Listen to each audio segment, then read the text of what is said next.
உங்கள் எல்லாத்தையும் இந்த நாளில் சந்திக்கிறதுல, இந்த நிகழ்ச்சி மூலமாக சந்திக்கிறதுல எனக்கு ரொம்பவே சந்தோஷம்.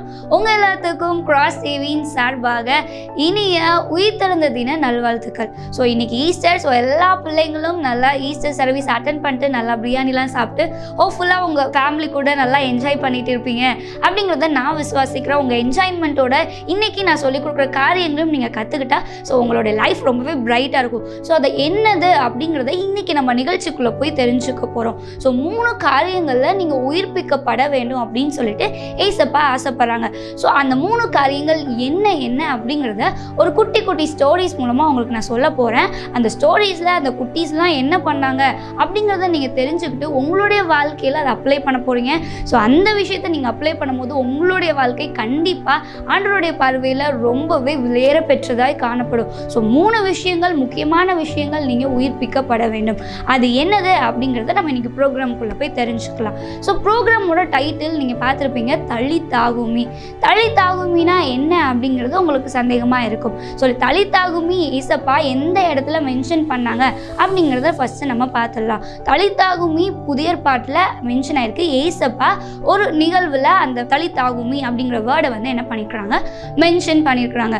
ஸோ அது எங்கன்னா யவிரு அப்படிங்கிற ஒரு ஜெப தலைவர் இருப்பார், ஜெப ஆலய தலைவர். ஸோ பாஸ்டர்னு சொல்லலாம். அவர் தன்னுடைய பிள்ளை வந்து ரொம்பவே பலவீனமாக இருக்குது, மரண அவஸ்தை படுறா அப்படிங்கிறத வந்து ஏசப்பாட்ட அறிவிக்கணும் அப்படின்னு சொல்லிட்டு வருவார். ஏன் ஏசப்பாட்ட அறிவிக்க வராரு? ஏன்னா அவர் நிறைய அற்புத சுகங்களை கேள்விப்பட்டிருப்பாரு. ஸோ நிறைய பேர் ஏசப்பா சுகம் பண்ணாங்க, அவர் தொட்ட உடனே நிறைய பேருக்கு பார்வை வந்துச்சு, நிறைய பேர் பேசினாங்க, நிறைய பேர் முடமானவங்களாம் எழுந்து நடந்தாங்க அப்படிங்கிறத அவர் நிறைய இது கேள்விப்பட்டிருக்கிறனால அவரும் தன்னுடைய பிள்ளை மரண அவஸ்தை படுறா அப்படின்னு சொல்லிட்டு ஏசப்பாட்ட சொல்லணும்னு ஆசைப்படுறாரு. ஸோ மரண அவஸ்தைனா என்ன?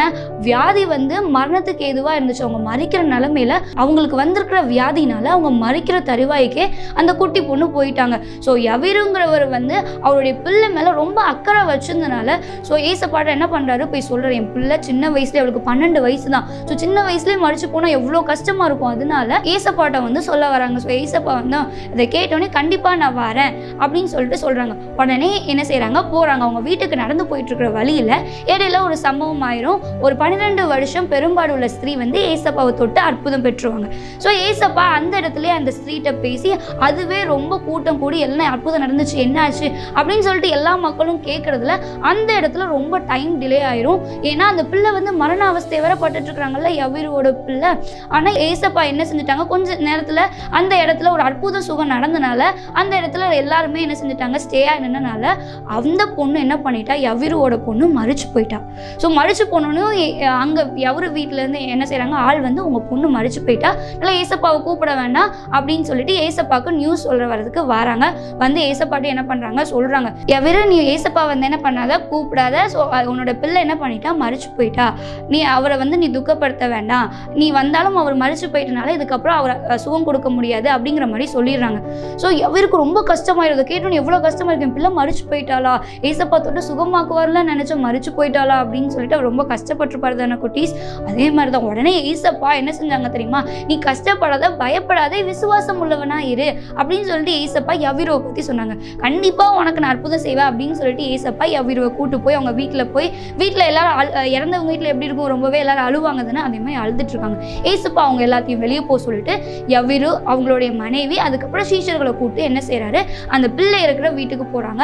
உடனே அந்த பிள்ளை வந்து என்ன செஞ்சிருக்கா, படுத்திருக்கா. இறந்து போயிட்டா தானே படுக்க வச்சிருப்பாங்கல்ல, படுத்திருக்கிறா. அதை பார்த்தோன்னு ஏசப்பா அவள் வந்து இறந்து போல நித்திரையா இருக்கிறா அப்படின்னு சொல்லிட்டு சொல்கிறாங்க. இதை கேட்டு நிறைய பேருக்கு சிரிப்பு வருது. என்னடா இறந்து போன ஒரு பிள்ளையை பார்த்து நித்திரையா இருக்கிறா, தூங்கிட்டு இருக்கிறா அப்படின்னு சொல்கிறாரு அப்படின்னு சொல்லிட்டு எல்லாருக்கும் சிரிப்பு வருது.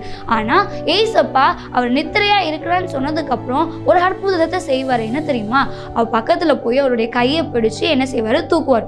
தூக்கும் போது ஒரு வேர்டு சொல்லுவார். அதுதான் என்ன வேர்டுனா, தளித்தாகுமி. அதுக்கு என்ன அர்த்தம்னா, சிறு பெண்ணே எழுந்துரு அப்படின்னு அர்த்தம். ஸோ சிறு பெண்ணே எழுந்துருன்னா, சிறு பெண் என்ன செஞ்சிருக்கிறா, வியாதியால் என்ன செஞ்சிருக்கிறா, மறித்து போயிட்டா, இப்போ நீ எழுந்திக்கணும் அப்படின்னு சொல்லிட்டு ஏசப்பா என்ன செய்யறாரு, கருத்தை பிடித்து தூக்குறாரு. அந்த பெண்ணு வந்து உயிரோட எழும்பிடுறா. இதை பார்த்தோன்னே யவிருக்கும் அவங்களுடைய வீட்டார் எல்லாருக்கும் ரொம்பவே சந்தோஷமாயிருது. ஸோ இந்த இதுலேருந்து நம்ம என்ன கற்றுக்குறோம்னா, தளித்தாகுமிக்கு மீனிங் என்ன, சிறு பெண்ணை எழுந்துரு. நம்மளும் குட்டிஸாகிய நீங்கள் எந்திக்க வேண்டும் அப்படின்னு சொல்லிட்டு ஆண்டவர் ஆசைப்படுறாங்க. எந்திக்கிறதுனா என்ன, சும்மா எந்திரிச்சு நிற்கிறதா இல்லை, ஆண்டவருக்காக நம்ம எழும்பி பிரகாசிக்க வேணும் அப்படின்னு சொல்லிட்டு ஏசப்பா ஆசைப்படுறாங்க. ஸோ எந்தெந்த விஷயத்துல நம்ம பிரகாசிக்கணும் அப்படிங்கிறத நம்ம இன்னைக்கு ஒரு பை பைபிள் இன்சிடென்ட் மூலமாக 3 கதைகள் மூலமாக நான் கற்றுக்க போகிறோம். ஸோ நம்ம உயிர்ப்பிக்கப்பட்டு நம்மளும் ஏசப்பாக்காண்டி பயன்படணும் அப்படின்னு சொல்லிட்டு ஏசப்பா ஆசைப்படுறாங்க. ஸோ நீங்களும் உயிர்ப்பிக்கப்படுங்க. இந்த ஸ்டோரிஸை கேட்குற நீங்கள் அதை விட்டுறாதீங்க. ஸோ நம்ம லாஸ்ட்டாக இந்த நிகழ்ச்சி முடிக்கும் போது ஜெபம் பண்ண போகிறோம். என் கூட சேர்ந்து நீங்களும் ஜெபம் பண்ணி ஆண்டவருக்காக உயிர்ப்பிக்கப்பட்ட அவருக்காக நீங்கள் பல காரியங்களை செய்யணும் அப்படிங்கிறத நான் விசுவாசிக்கிறேன். சரி, ஸ்டோரிக்குள்ளே போயிடலாமா? ஃபர்ஸ்ட் ஸ்டோரி நம்ம பார்க்க போகிறது என்ன தெரியுமா குட்டீஸ்? நாகமானும் சிறுமியும்.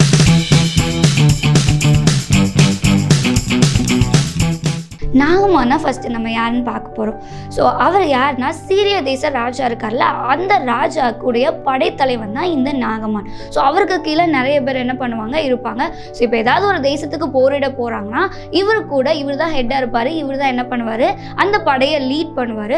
ஸோ இவருக்கு கீழே நிறைய பேர் இருப்பாங்க. அவங்க எல்லாம் என்ன செய்வாங்க, போர் புரியறதுக்கு போவாங்க. அப்படிப்பட்ட ஒரு பெரிய எல்லா பேருக்கும் தெரிஞ்ச மாதிரியான ஒரு மனுஷன் தான் யார், இந்த நாகமான். இவனுக்கு கீழே நிறைய பேர் வேலை பார்க்குறாங்க. இவன் சொல்கிறத கேட்குறதுக்கு நிறைய பேர் இருக்கிறாங்க.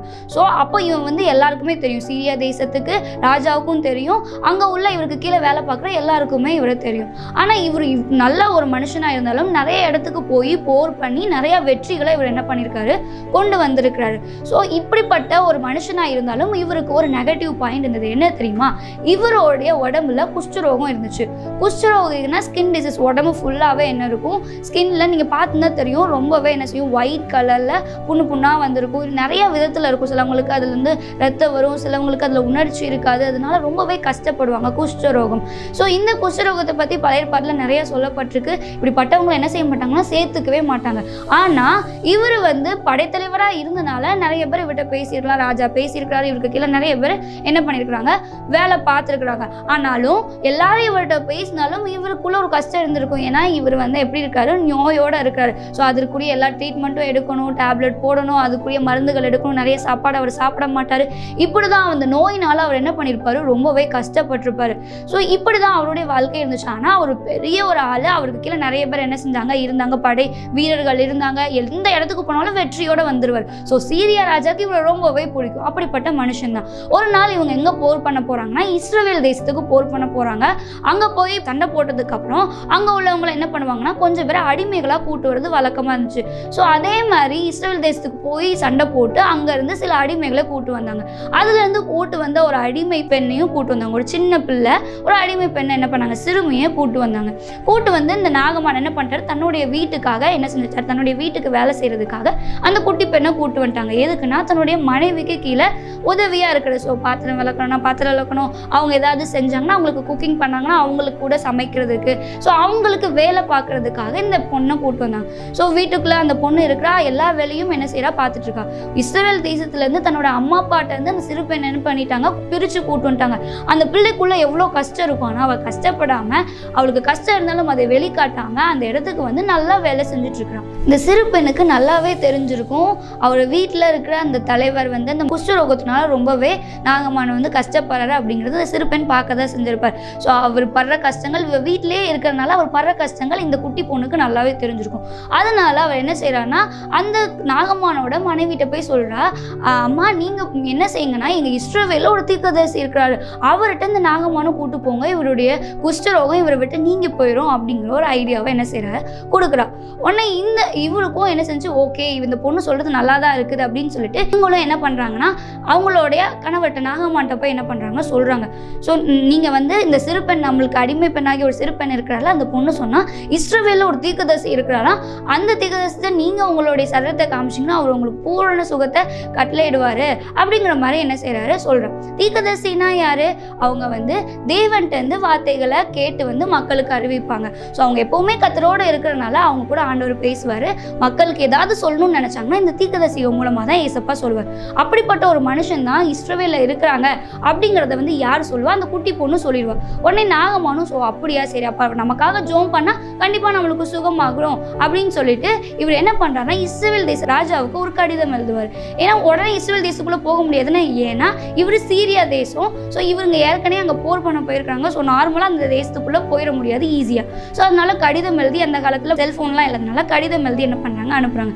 இதை பார்த்தா ராஜாவுக்கு ரொம்பவே கோவம் வந்தது அந்த கடிதத்தை பார்த்தோனையும். ஏன்னா அந்த கடிதத்தில் என்ன எழுதி இருந்துச்சுன்னா, ஸோ நீங்கள் எனக்கு நான் குஷ்ரோகத்தால் வியாதிப்படுறேன், எனக்கு நீங்கள் ஜோம் பண்ணி விடுதலை கொடுக்கணும், அப்படிங்கிற மாதிரி நீங்கள் சுகப்படுத்தணும் அப்படிங்கிறத எழுதிருந்துச்சு. உடனே அந்த ராஜா பார்த்துட்டு, நான் கடவுளா, என்கிட்ட வந்து இவன் இப்படி கேட்டிருக்கானேன்னு சொல்லிட்டு அவர் என்ன பண்ணிடுவார், அந்த ராஜா தன்னோட ட்ரெஸ்ஸையே கிழிச்சிருவார். கிழிச்சோடனே அந்த தேசத்தில், இஸ்ரேல் தேசத்தில் ஒரு தீர்க்கதரிசி இருக்கிறாருன்னு இந்த சிறு பெண் சொல்லியிருந்தால, அந்த தீர்க்கதரிசி என்ன பண்ணிடுவார், வந்து ராஜா எதுக்கு நீங்கள் உங்களுடைய ட்ரெஸ்ஸை கிழிக்கிறீங்க, அது என்ன பிரச்சனைன்னு ஏன்ட்ட சொல்லுங்கள், நான் உங்களுக்கு அதை சரிப்படுத்தி தரேன்னு சொல்லுவார். உடனே அந்த பிரச்சனையை ராஜா சொல்லுவார், இப்படி ஒரு மனுஷன் சிறிய தேசத்தில் இருக்கிறார், அவருக்கு உடம்பு ஃபுல்லாக குஷ்டரோகம் இருக்குது, அதை சுகப்படுத்துறதுக்கு ஏன்ட்ட கேட்டிருக்கான், நான் என்ன கடவுளா அப்படின்னு சொல்லிட்டு நான் ரொம்பவே ஃப்ரஸ்ட்ரேட் ஆகிட்டேன், நான் ரொம்ப கோவப்பட்டேன் அப்படின்னு சொல்லிட்டு சொல்லுவார். உடனே இவரும் என்ன பண்ணிடுவார், நம்மளுடைய தேவன் உண்மையான தேவன், நம்ம அவரை நோக்கி ஜெபிக்கும் போது கண்டிப்பாக சுகம் உண்டு அப்படிங்கிறத இந்த தீர்க்கதரிசி என்ன பண்ணுவார், ராஜாட்ட சொல்லுவார். நீங்கள் ஏன் வீட்டுக்கு அவரை வர சொல்லுங்கன்னு சொன்னோன்னே இந்த நாகமான் அடுத்த நாளே சீரியா தேசத்துலேருந்து எங்கே வருவார், இஸ்ரவேல் தேசத்துக்கு வந்து யாரை பார்க்க வராரு, இந்த தீர்க்கதரிசி அவர் வந்ததை கேள்விப்பட்டோன்னே வீட்டுக்குள்ள இருந்து ஒரு வேலைக்காரரை அனுப்பி, நீங்கள் போய் யோர்தான் நதியில் போய் 7 தடவை மூழ்கி எந்திரிச்சிருங்க, உங்களுக்கு சுகம் வந்துடும் அப்படின்னு சொல்லிட்டு யார் சொல்கிறா, இந்த தீர்க்கதரிசி இந்த நாகமானை பார்த்து சொல்கிறாங்க. இந்த நாகமான் பெரிய படைத்தலைவனாக இருந்தனால அவருக்கு அவர் என்ன செய்கிறாரு, நிறைய ட்ரெஸ் கொண்டு வராரு, நிறைய பொன் கொண்டு வராரு, நிறைய வெள்ளிலாம் கொண்டு வந்து கொடுக்கணும்னு ஆசைப்படுறாரு. ஆனால் இந்த தீர்க்கதரிசி அவர் பார்க்கவே இல்லை. ஒரு வேலைக்காரன் அனுப்பி, நீ 3 தடவை யோர்தானில் போய் மூழ்கி நீ சரியாயிடுவே அப்படின்னு சொல்கிறாரு. சொன்னோடனே இவருக்கு ரொம்பவே கஷ்டமா இருந்துச்சு. ஏன்னா இவர் நிறைய எதிர்பார்ப்போடு வந்திருப்பார். இந்த தீர்க்கதரிசி வந்து என்னை தொட்டு என்ன பண்ணுவார், சுகம் கொடுப்பாரு, எனக்கு மேலே வச்சு அவர் ஜோம் பண்ணோனையும் என்னுடைய சரீரத்தில் இருக்கிற அந்த குஷ்டரோகம்லாம் மாறிடும் அப்படின்னு சொல்லிட்டு அவரை என்ன பண்ணுவார் நினைப்பார். ஆனால் அவர் அப்படி பண்ணாதனால இவருக்கு ரொம்பவே ஏமாற்றம் ஆனனால இவர் என்ன சொல்லுவார், ரொம்ப கோவத்தோடு நான் அதை செய்யவே மாட்டேன், சீரிய தேசத்தில் இல்லாத ஆறா, இந்த ஆற்றுல போய் நான் குளிக்கணுமா அப்படின்னு சொல்லிட்டு ரொம்பவே அவர் கோவப்பட்டுவார். இந்த நாகமான் கோவப்பட்டோன்னு என்னோட வேலைக்காரன் சொல்வார், இதுவே பெரிய விஷயமா இருந்தால் நீங்கள் செஞ்சுருப்பீங்க தானே, உங்களுக்கு நிறைய காசு கொடுக்க சொன்னால் நீங்கள் அவர்கிட்ட கொடுத்து அந்த சுகத்தை பெற்றிருப்பீங்க, இதே நிறைய தூரம் நடக்க சொன்னால் நீங்கள் என்ன செஞ்சுருப்பீங்க, நடந்து அந்த சுகத்தை பெற்றிருப்பீங்க. ஒரு ஈஸியான விஷயத்தை தானே சொல்கிறாரு, 7 தடவை மூங்கி எந்திக்க தானே சொல்கிறாரு, நீங்கள் அந்த யோர்தான் நதியில் போய் மூங்கி எந்திங்க அப்படின்னு சொல்லிட்டு அவங்களுடைய வேலைக்காரன், நாகமானுடைய வேலைக்காரன் சொல்லுவோம். உடனே சரி நல்ல ஐடியாவாக தான் இருக்குன்னு சொல்லிட்டு இந்த யோர்தான் நதியில் வேலைக்காரன் சொன்னதுக்கப்புறம் 7 தடவை மூங்கி எந்திரிச்சதுக்கப்புறம் ஒரு பூரண சுகத்தை அவர் பெற்றுக்கொள்வார். அவருடைய சரீரம் எப்படி மாறிச்சு தெரியுமா, சின்ன பிள்ளைங்களுடைய ஸ்கின் பார்த்துருக்குறீங்களா, ரொம்பவே சாஃப்டாக இருக்கும், ரொம்ப அழகாக இருக்கும், அந்த மாதிரி மாறிடுச்சா. ஒரு பூர்ண சுகத்தை பெற்று சந்தோஷத்தோட தன்னுடைய வீட்டுக்கு என்ன செய்கிறாரு, திரும்புறாரு. அதுக்கப்புறம் உங்கள் ஃபேமிலி எப்படி இருந்திருப்பாங்க, ரொம்பவே ஹாப்பியாக இருந்திருப்பாங்க. ஸோ இந்த கதையிலேருந்து நம்ம என்ன தெரியுமா கற்றுக்கிறோம் குட்டீஸ், இதில் பிஹைண்டாக ஒரு ஆள் இருக்கிறாங்க. இவ்வளோ பெரிய சுகத்தை பெற்றுக்கொண்டதுக்கு பின்னாடி இருந்து செயல்பட்டது யாரு, இந்த குட்டி பொண்ணு தான். ஸோ அவள் என்ன செஞ்சிருக்கிறா, அவளுக்கு தெரிஞ்ச ஒரு நல்ல காரியத்தை தன்னுடைய வீட்டு தலைவனாகிய அந்த எஜமானுக்கு என்ன செய்யறா சொல்லியிருக்கிறா. ஸோ வீட்டில இருந்து தன்னுடைய சொந்த வீட்டை பிரிஞ்சு எங்கே வந்திருக்கா, சீரியா தேசத்துக்கு அந்த குட்டி பொண்ணு வந்திருப்பா. ஸோ அம்மா அப்பாவை பிரிஞ்ச கஷ்டம் அவளுக்குள்ள இருக்கும், அம்மா அப்பாவை பார்க்கணும் அப்படிங்கிற ஒரு ஆசை இருக்கும். ஸோ இவங்க இப்படி அம்மா அப்பா விட்டு பிரித்து கூட்டு வந்துட்டாங்களே அப்படிங்கிற ஒரு கோபம் கூட அவளுக்கு இருக்கும், அவங்களுக்கு பிடிக்காம கூட இருந்திருக்கலாம். ஆனால் இவன் என்ன செஞ்சிருக்கிறா, எனக்கு பிடிக்காம இருந்தாலும் அவங்களுக்கு நல்ல விஷயத்த சொல்லியிருக்கிறா. ஏசப்பாவை பற்றி என்ன பண்ணியிருக்கிறா சொல்லியிருக்கிறா, நீங்கள் ஏசப்பாட்ட போனீங்கன்னா அந்த தீர்க்கதரிசி மூலமாக உங்களுக்கு கண்டிப்பாக சுகம் உண்டு அப்படிங்கிறத என்ன பண்ணியிருக்கிறா அந்த குட்டி பொண்ணு சொல்லியிருக்கிறா. ஸோ நம்மளும் இந்த குட்டி பொண்ணுகிட்டேருந்து என்ன கற்றுக்கிறோம், நம்மளும் நம்மளுடைய எதிரிகளாக இருந்தாலும் நண்பர்களாக இருந்தாலும் நம்ம அவங்களுக்கு யாரை பற்றி சொல்லணும், ஏசப்பா பற்றி சொல்லணும். அவங்களுடைய கஷ்டத்தின் வேலையில் அவங்க கஷ்டப்படும் போது நம்ம ஏசப்பா பற்றி சொல்லும் போது கண்டிப்பாக அந்த பிள்ளைங்க அந்த நேரத்தில் தன்னுடைய வாழ்க்கை இசப்பாட்டை என்ன செய்வாங்க கொடுப்பாங்க. நம்ம ஃப்ரெண்ட்ஸ்லாம் நம்மகிட்ட நிறைய நேரம் சொல்லுவாங்க, என்னுடைய வீட்டில் எங்கள் அம்மா அப்பாவுக்கு இப்படி ஒரு நோய் வந்திருக்கு, என் அப்பாவுக்கு ஒரு நோய் இப்படி இருக்குது, என் குடும்பத்தில் ரொம்ப சண்டையாக இருக்குது அப்படின்னு சொல்லிட்டு நம்ம ஃப்ரெண்ட்ஸ் நிறைய பேர் நம்மகிட்ட என்ன பண்ணியிருப்பாங்க குட்டீஸ் ஷேர் பண்ணியிருப்பாங்க. ஆனால் நம்ம என்ன செய்கிறோம், அதை அமைதியாக நம்ம கேட்டுக்கிறோம். நீங்கள் வீட்டில் வந்து சில பிள்ளைங்க ப்ரேயர் பண்ணுவாங்க, ஆனால் நீங்கள் என்ன செய்யணும்னா அந்த குட்டீஸ்ட்டு அப்போ அதான் நல்ல ஒரு வாய்ப்பாக நீங்கள் கருதி என்ன பண்ணணும், ஏசப்பா பற்றி சொல்லணும். உனக்காண்டி தான் ஏசப்பா மறைச்சிருக்கிறாங்க. ஸோ உங்கள் வீட்டில் எவ்வளோ பிரச்சனையாக இருந்தாலும் நீங்கள் அவரை நோக்கி கூப்பிடும்போது உங்கள் பிரச்சனைகள் மாறும், வியாதி மாறும் அப்படின்னு சொல்லிட்டு இந்த குட்டி பொண்ணு எப்படி அந்த நாகமானோட மனைவிட்ட சொன்னாங்களோ அதே போல் நீங்களும் சொல்லும் போது அவங்களுடைய வாழ்க்கையில் உள்ள பிரச்சனைகள் மாறுறதுக்கு நீங்கள் ஒரு வழியாக என்ன பண்ணுவீங்க இருப்பீங்க. ஸோ இந்த விஷயத்தில் நம்ம உயிர்ப்பிக்கப்படணும் அப்படின்னு சொல்லிட்டு ஏசப்பா என்ன பண்ணுறாங்க விரும்புகிறாங்க. ஸோ நம்ம என்ன செய்கிறோம், நம்மளுக்கு தெரிஞ்ச நல்ல விஷயத்த அந்த பொண்ணுக்கு ஏசப்பா பற்றி நல்லா தெரிஞ்சிருந்துச்சு, அதனால தான் அவன் நாகமான்ட்ட சொல்லி அந்த பெரிய சுகத்தை அவங்க பெற்றுக்கொண்டாங்க. நம்மளுக்கும் நல்ல ஒரு விஷயமாக ஏசப்பா என்ன பண்ணணும் தெரியும். ஸோ ஏசப்பா பற்றி நம்ம சொல்ல வைக்கப்படவே கூடாது. ஏன்னா ஏசப்பா நமக்காக மறிச்சிருக்கிறாங்க. நமக்கு மட்டும் தெய்வம் இல்லை, எல்லாருக்கும் தெய்வம். ஸோ அந்த தெய்வத்தை நீங்கள் என்ன செய்யணும், பிறருக்கு சொல்லணும். சொல்லும் போது ஆண்டவரை அவங்களும் அறிஞ்சு அவங்களுடைய வாழ்க்கையிலும் சமாதியும் சந்தோஷத்தையும் அவங்க பெற்றுக்கொள்வாங்க. ஸோ இந்த விஷயத்தில் நீங்கள் உயிர்ப்பிக்கப்படணும் அப்படிங்கிறத ஏசப்பா என்ன பண்ணுறாங்க, விரும்புகிறாங்க. அப்படி நீங்கள் உயிர்ப்பிக்கப்படும் போது மற்றவங்களுடைய வாழ்க்கையில் அற்புதம் நடக்கிறத நீங்களே என்ன பண்ணுவீங்க, காண்பீங்க. ஸோ அவங்களுடைய வாழ்க்கையில் சந்தோஷம்னா உங்களுடைய வாழ்க்கையிலும் ஆண்டவர் ஆசீர்வாதத்தை என்ன பண்ணுவாங்க, கட்டளையிடுவாங்க.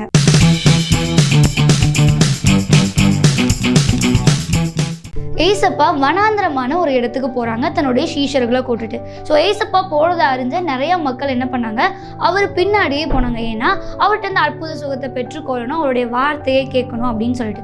அதே மாதிரி போய் நிறைய மக்கள் ஏசப்பாவை பார்க்க வராங்க. அந்த வனாந்திரமான இடத்துல ஏசப்பா நிறைய மக்கள் தன்னை பார்க்க வரதை அறிஞ்சு அவங்க எல்லாத்தையும் உட்கார வச்சு என்ன பண்ணுறாரு, போதகம் பண்ணுறாரு. நிறைய ஏசப்பா தேவராஜ்யத்தை குறித்து அவங்களுக்கு சொல்லிக் கொடுக்குறாரு. பைபிளில் உள்ள நிறைய காரியங்களை என்ன பண்ணுறாரு, ஏசப்பா அந்த மக்களுக்கு சொல்லிக் கொடுக்குறாரு. நிறைய பேருக்கு சுகமும் கொடுக்குறாரு, நிறைய பேர் அற்புதத்தையும் என்ன செய்கிறாங்க, பெற்றுக்கொள்கிறாங்க.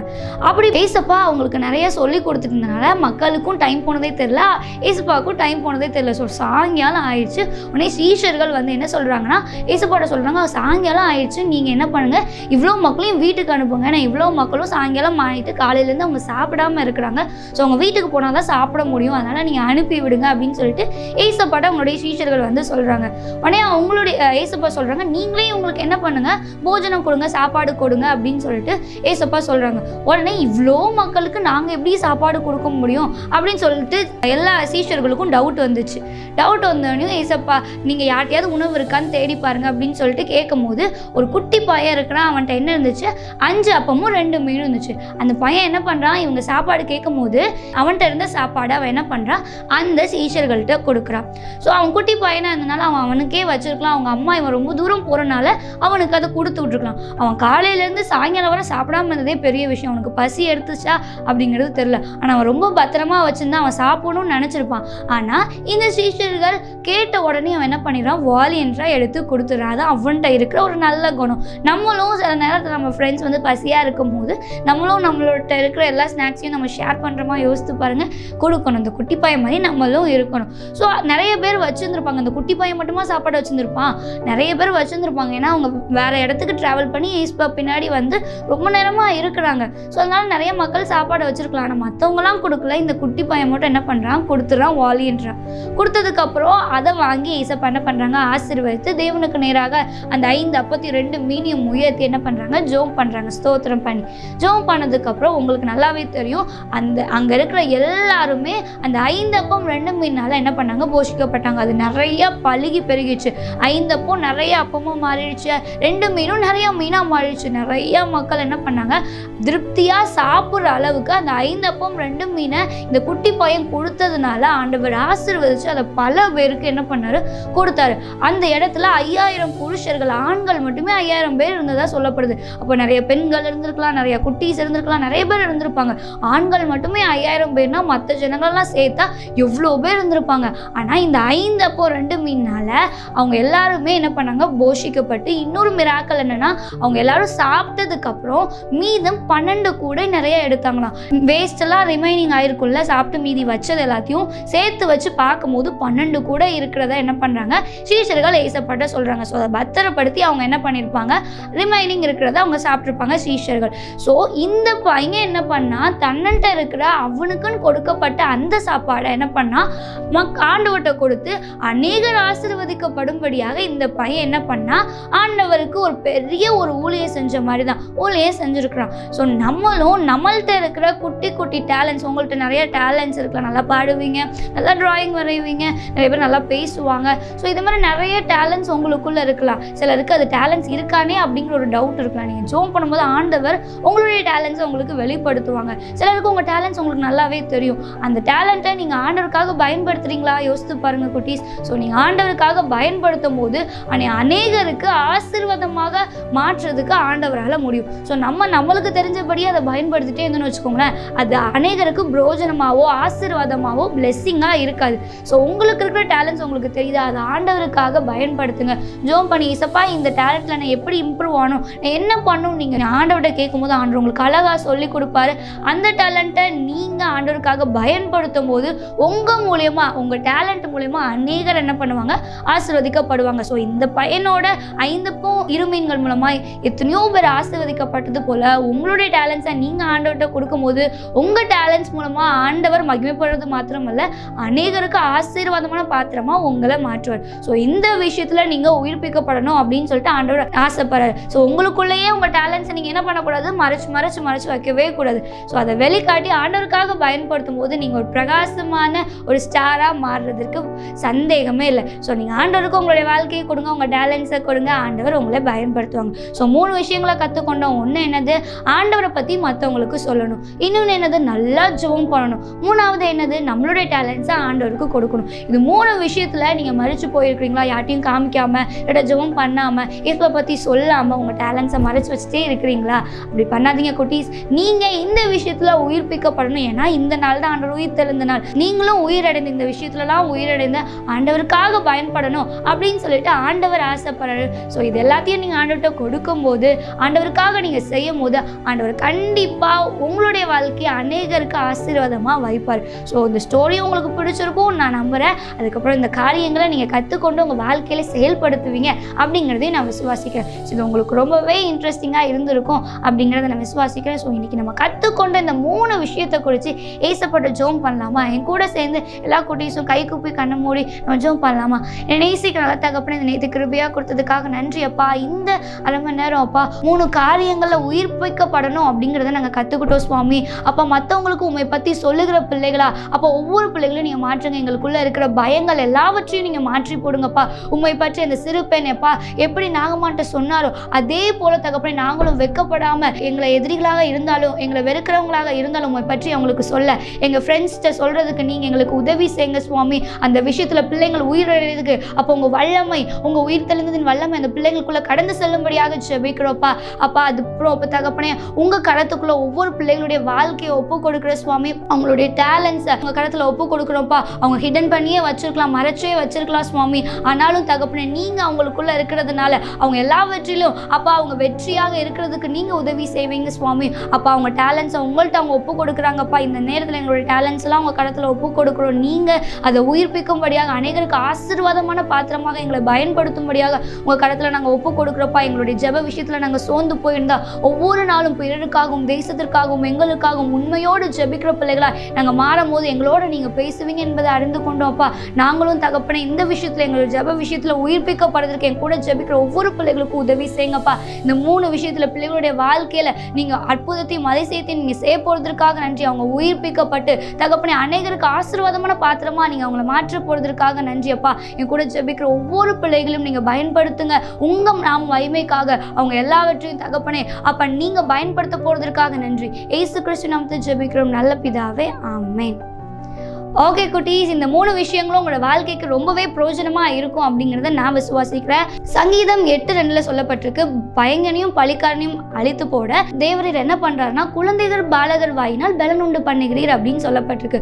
ஸோ நம்மளுடைய வாயினால் பலனுண்டு பண்ணுறதுக்கு ஆண்டவர் விருப்பப்படுறார். ஸோ நம்மளையும் கொண்டு ஆண்டவர் பயன்படுத்தணும்னு ஆசைப்படுறார். ஸோ உங்களுடைய வாழ்க்கையை நீங்கள் நான் சொன்ன காரியத்தை ஆண்டவர்கிட்ட நீங்கள் கொடுக்கும் போது உங்களையும் ஆண்டவர் அநேகருக்கு ஆசீர்வாதமான பிள்ளைகளாய் பயன்படுத்த வல்லவராக இருக்கிறார். ஸோ உங்களுடைய வாழ்க்கையை ஆண்டவர்கிட்ட கொடுங்க, ஆண்டவர் உங்களை ஆசீர்வதிப்பாங்க. ஸோ இந்த ப்ரோக்ராம் மூலமாக நீங்கள் என்ஜாய் பண்ணியிருப்பீங்க, சந்தோஷப்பட்டிருப்பீங்க அப்படின்னு நான் விசுவாசிக்கிறேன். இதே மாதிரியான இன்னொரு ப்ரோக்ராமில் உங்களை சந்திக்கிறேன். Until then, goodbye from Priya. Bye bye.